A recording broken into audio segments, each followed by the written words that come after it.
Allarme per l'aumento dei furti nel Veneto orientale, vertice in prefettura, deciso con i sindaci, giro di vite sui controlli e arrivano i rinforzi. Botta e risposta sui media fra la Costa Crociera e il comitato No Grandi Navi, chiesto al sindaco un tavolo di confronto. La mostra del radicchio di Martellago compie 25 anni, a fare da padrona la gastronomia con piatti a base di radicchio dall'antipasto al dessert. Ben ritrovati dalla redazione del TG di Televenezia. In apertura l'allarme sicurezza nel Veneto orientale. Stamane a Ca' Corneri i sindaci del San Donatese e Portogruarese hanno partecipato al vertice del Comitato Provinciale per l'Ordine e la Sicurezza Pubblica. I furti nei due distretti sono aumentati dall'inizio dell'anno dai 334 denunciati agli attuali 359. Le rapine sono lievemente in calo da 20 a 16. Il 18 dicembre si terrà una riunione tecnica con il questore per rivedere la mappa dei controlli alla luce dell'arrivo dei carabinieri del battaglione San Marco e del reparto prevenzione crimine di Padova. Il prefetto Domenico Cuttai ha sollecitato la costituzione di più consorzi interprovinciali di polizie locali. Si sta valutando anche l'aumento della videosorveglianza.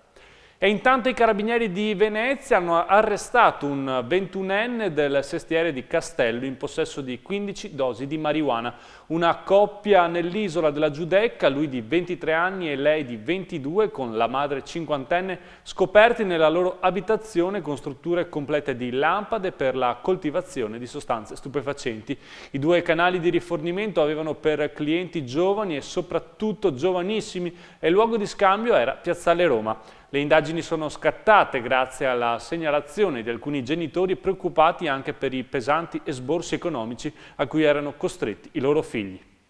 E voltiamo pagina perché continua la guerra sui media fra il comitato No Grandi Navi e la società crocieristica. Al centro Venezia e la sua vulnerabilità. I vertici di Costa Crociere hanno dichiarato di essere disponibili a spostare il punto di arrivo dei giganti del mare a Porto Marghera, ma è giunta puntuale la replica nel servizio prima la posizione di Costa Crociere. Sentiamo. Si muove qualcosa nella scottante questione grandi navi a Venezia. La Costa Crociere spiazza Venezia Terminal passeggeri e annuncia la riduzione del traffico dei giganti del mare a Venezia. Dal gennaio 2013 lungo il canale della Giudecca transiteranno soltanto 2 navi e non più 3 e lo scalo sarà tagliato a tutto vantaggio del più tranquillo porto di Trieste. Sono le parole di Michael Tam, il nuovo amministratore delegato esecutivo di Costa Crociere, nominato all'indomani del nubifragio della Costa Concordia e che ha dichiarato non gradisce le contestazioni al passaggio delle grandi navi a San Marco. Le ultime risalgono ai giorni di acqua alta eccezionale nel novembre scorso. Tam in particolare non ha apprezzato le continue dichiarazioni di Giorgio Orsoni contro le grandi navi perché la società si è dichiarata disponibile, ha detto, a cambiare rotta e rinunciare al passaggio davanti a Piazza San Marco, ma non esistono altre soluzioni alternative e si è dichiarato disposto a sbarcare i turisti a Porto Marghera e poi di portare i viaggiatori in centro storico a Venezia con traghetti, ma deve essere offerto un tragitto alternativo che finora non esiste e per questo ha chiesto al sindaco di convocare un tavolo di confronto al più presto. E dopo le dichiarazioni dell'amministratore delegato di Costa Crociere, oggi il comitato No Grandi Navi ha chiesto al sindaco Giorgio Orsoni di rendere pubblico il suo studio sull'ipotesi del terminal crocieristico a Porto Marghera. Secondo il comitato le grandi navi non possono entrare in alcun punto della laguna nemmeno per raggiungere Porto Marghera perché la stazza, il dislocamento e i carburanti non sono compatibili con la città e rischierebbero di continuare ad erodere i fondali e ad inquinare. Il comitato ha portato ad esempio lo studio dell'ente croato per il turismo effettuato sull'onda delle proteste di Dubrovnik, secondo cui il crocierismo alla Croazia porta un utile di 33 milioni a fronte di costi ambientali di 273 milioni di euro. E intanto il Comune di Venezia è alle prese con la chiusura del bilancio e nel Consiglio Comunale anche il PAD si è alienato alla decisione di vendere un altro gioiello di famiglia, ossia le quote dell'aeroporto di Venezia. Sentiamo. Via libera del Consiglio Comunale di Venezia alla vendita delle quote SAVE e ora parte la corsa per la collocazione nel mercato del pacchetto, che rappresenta il 14% del capitale sociale della società che gestisce l'aeroporto di Venezia. L'operazione dovrà avvenire entro il 31 dicembre per evitare che il Comune sfori i vincoli del patto di stabilità. Il prezzo minimo fissato per azione è pari a 6,38 euro e nel caso in cui l'asta dovesse andare deserta, il Consiglio ha autorizzato la cessione a trattativa privata delle azioni. È la strada intrapresa anche dalla provincia di Venezia che, fallita la cessione dell'intero pacchetto, ha spezzettato le azioni vendendole a banche e investitori privati. Sulla vendita negata sia dal sindaco Giorgio Orsoni che da Francesca Zaccariotto un mese fa al presidente di SAVE Enrico Marchi è nata una frattura che sembra insanabile tra la società e i due amministratori pubblici. Marchi, dal canto suo, preferisce non rilasciare dichiarazioni, non può acquistare le azioni fino ad aprile. Da allora, dato che da tempo cerca di rafforzare il controllo sullo scalo veneziano, probabilmente cercherà di rastrellare le azioni nel mercato. Per Orsoni e Zaccariotto si è trattato di una scelta sofferta, dettata da esigenze di cassa. Chi sta peggio in questo momento è il Comune di Venezia, che deve trovare 140 milioni di euro. 50 dovrebbero arrivare dalle azioni SAVE, altri fondi dovrebbero essere recuperati attraverso la vendita di immobili e poi altre speranze ricadono sugli oneri di urbanizzazione della torre di Pier Cardin. L'Export Veneto ha tenuto nel 2012 con una debole crescita di quasi 2 punti. Sono stati venduti prodotti per 27 miliardi di euro, pari al 13% dell'export italiano. Una bella notizia diffusa oggi dal Centro Studi Unioncamere, che ha presentato il rapporto Veneto Internazionale 2012. La brutta notizia però è che secondo le previsioni le esportazioni rimarranno pressoché stabili fino alla fine dell'anno, ma le importazioni diminuiranno marcatamente, condizionate appunto dal crollo dei consumi. Ed è ufficiale, si ferma il riordino delle province, la madre di tutte le promesse elettorali da 10 anni a questa parte per tagliare gli sprechi si è di nuovo arenata a Roma a causa del ritiro del sostegno a Monti da parte di Berlusconi e da gennaio sarà il caos istituzionale con i presidenti in carica ma senza competenze. È ufficiale, il decreto di riordino delle province non sarà convertito, fatta eccezione per le aree metropolitane. La decisione è stata presa dalla Commissione Affari Costituzionali del Senato. Sono troppi gli emendamenti presentati, 140, e non c'è tempo per discuterli tutti. Il Paese perde così l'ennesima occasione per recuperare un po' di sprechi. Persino Antonio Saitta, il nuovo presidente dell'Unione Province Italiane, che aveva osteggiato il decreto, oggi è critico. Il processo avviato, ha detto, poteva essere portato a termine con qualche aggiustamento. Ora i presidenti delle province si trovano in mezzo al guado. Non avranno più competenze sul territorio dal 1 gennaio, ma continueranno a rimanere in carica. È un caos istituzionale. Secondo il relatore per il PDL in Commissione Affari Costituzionali del decreto, Filippo Saltamartini, le province non vanno accorpate ma abolite tutte, operando sull'articolo 114 della Costituzione e assegnando le funzioni alle regioni e ai comuni. Quest'ultimo progetto, in effetti, è stata la promessa elettorale dell'ultimo decennio della maggior parte dei partiti. Si sarebbero risparmiati 11 o 13 miliardi di euro. Il niet dei partiti che sostenevano Monti lo hanno costretto però a ripiegare sugli accorpamenti e a tagliare le elezioni dirette, fonte anche questa di sprechi. Ma anche il risparmio previsto sarebbe stato fortemente ridimensionato, da 13 miliardi a soli 319 milioni di euro. Anche in questo settore l'ingordigia della casta fa da padrone e i tagli vengono chiesti soltanto ai privati. È stata una giornata di lunghe code ai distributori di carburanti in tutto il Veneto in vista della serrata iniziata oggi alle 19 e che si concluderà alle 22 di giovedì. Però alla protesta non hanno aderito molte pompe bianche e i benzinai aderenti alla Confcommercio. E notizie positive per Venezia, perché è stato restaurato il ponte di Santa Maria a Torcello. L'inaugurazione oggi appunto a Torcello del ponte, restaurato grazie a Insule e al Comune di Venezia. L'operazione è durata 8 mesi e ha comportato il miglioramento statico del manufatto, che presentava accentuati dissesti sulla muratura in mattoni pieni. E buone notizie anche per il ponte di Rialto, perché da oggi è iniziata la ripulitura appunto del ponte. Fra gli aspetti più importanti sottolineati dall'assessore Maggioni c'è la collaborazione non solo economica ma anche con i privati. Una buona stagione appunto che si apre per la ripulitura di Venezia. Ed ora ci fermiamo qualche istante per la pubblicità.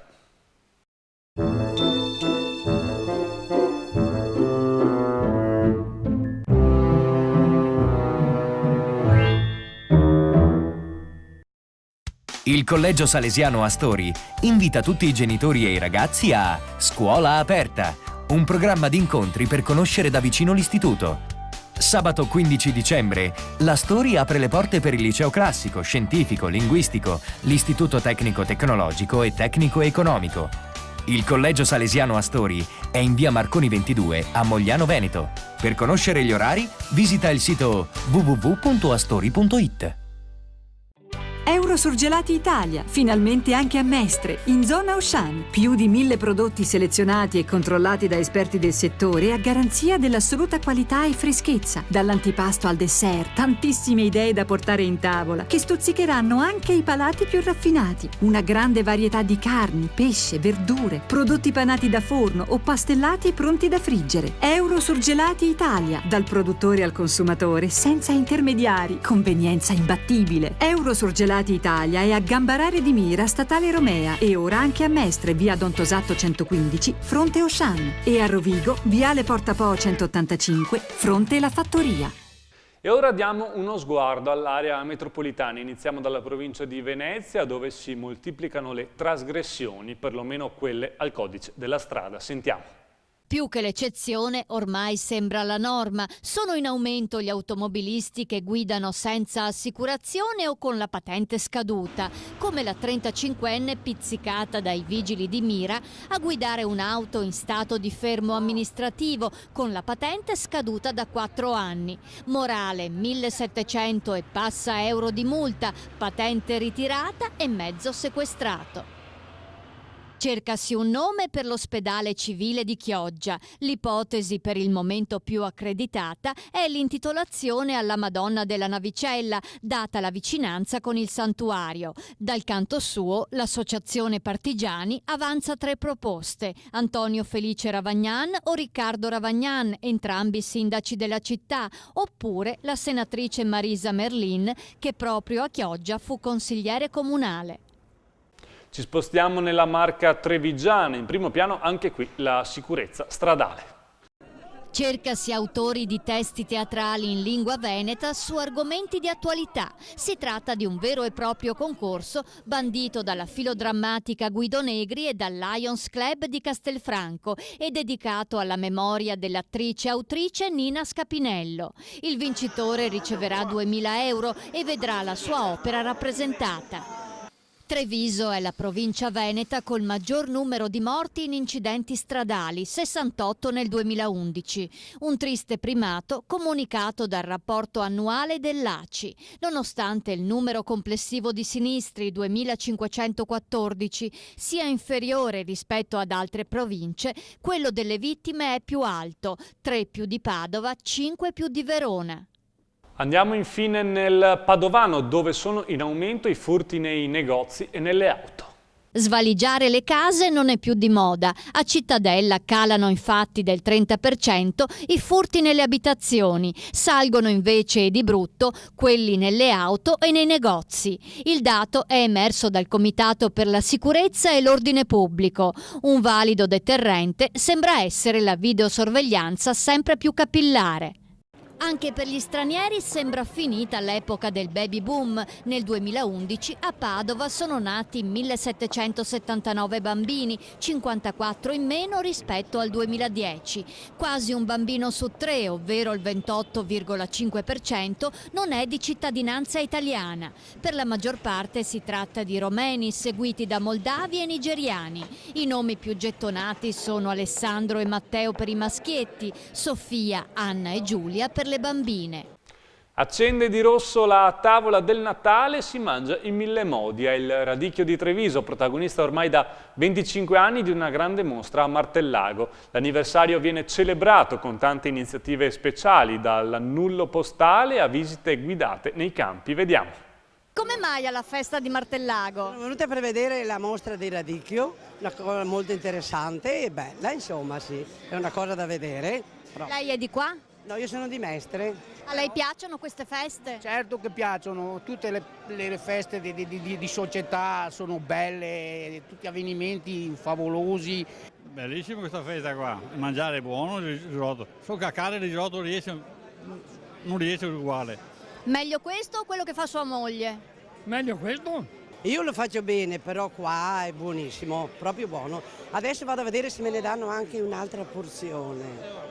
Benissimo, allora buon bis. La mostra del Radicchio tardivo di Martellago brilla di quella gioiosa animazione che si deve quasi sicuramente alla vicinanza col Natale. Quest'anno però c'è di più, perché si festeggia il traguardo dei 25 anni, uno sposalizio decisamente ben riuscito. Assessore Gianni Vian, allora grande festa per le nozze d'argento di Martellago con Radicchio, ma 25 anni fa, cioè più o meno nel 1988, il radicchio non era un prodotto così di tendenza come oggi. No, non lo era, ma negli anni i nostri produttori di Martellago lo hanno fatto sempre migliore e sempre più importante. La Pro Martellago poi nascendo con le acche eccetera l'ha moltiplicato questo segnale e siamo diventati uno dei punti di riferimento di tutto il territorio. E questo primo quarto di secolo è stato immortalato dal timbro ufficiale delle poste, merito del locale Circolo Filatelico, che ha anche allestito una bella mostra sulle vicende del radicchio in quest'area. Presidente Luigi Barbazza, annullo speciale per festeggiare le nozze d'argento del radicchio. Certo, ci siamo impegnati di avere un annullo speciale che Roma concede sempre su richiesta per una manifestazione che comporti anche un qualcosa di aderente all'agricoltura e noi come Circolo Filatelico abbiamo cercato di allestire una piccola mostra che specifica questo argomento. C'è un francobollo sul radicchio? Sul radicchio non si trova, purtroppo. Questo è una mancanza, diciamo, da parte delle poste nazionali che non stanno attenti a quelle che sono certe produzioni locali caratteristiche. E per sapere tutto su questa nostra cicoria, direttamente da Tokyo è sbarcata a Martellago una giornalista specializzata, Akiko Sakamoto. Cosa ci fa una reporter giapponese alla festa del radicchio di Martellago? Per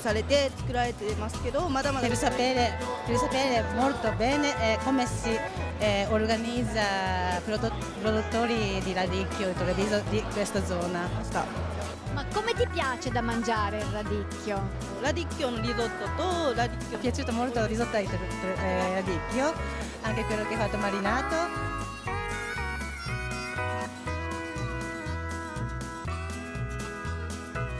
Last but not least, la cucina di Martellago offre superbe pietanze in tempi rapidi, con specialità che si trovano soltanto qui. In cucina diciamo che è il nostro fiore all'occhiello. Diciamo, la nostra festa è proprio riconosciuta proprio per la cucina, insomma. Partiamo insomma, dai primi piatti tutti a base di radicchio, dal risotto al pasticcio ai gnocchi, fino ad arrivare al dolce radicchio, è la nostra specialità insomma, della festa. Fino a lunedì 17 dicembre la mostra del radicchio tardivo vi aspetta a Martellago. L'ingresso è libero e una volta dentro il divertimento è assicurato. 1, 2, 3. Buon appetito!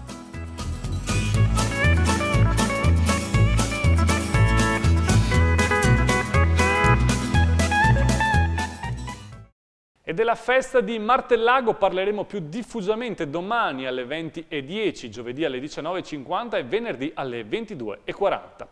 Ed ora le previsioni del tempo. Le temperature sono in picchiata, il record spetta ad Asiago dove la temperatura si è mantenuta sotto i 14 gradi, 6 gradi sotto la media stagionale, poi sono stati rilevati meno 11 gradi ad Arabba, Feltre e Pescule, meno 7 gradi a Cortina e Domegge. Vediamo appunto insieme che tempo farà nei prossimi giorni.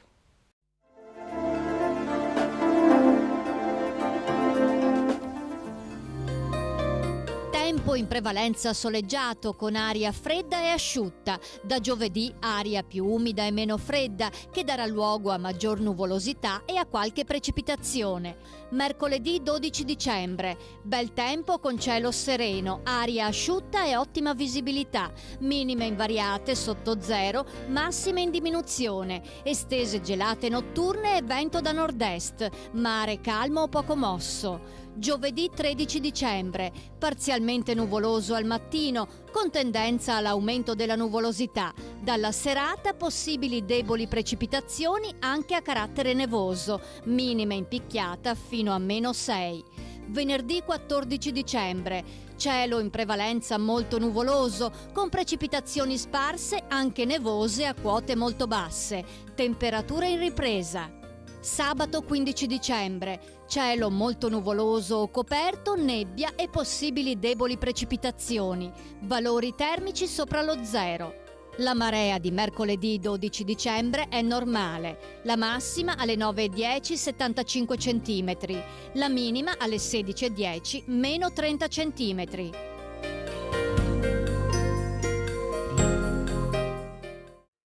Salutiamo i 500.000 amici che ogni giorno seguono il nostro TG, vi diamo appuntamento alle edizioni delle 6:30 e 7:30 e per l'informazione serale 19, 20:30 e 23. Arrivederci dalla redazione del TG di Televenezia.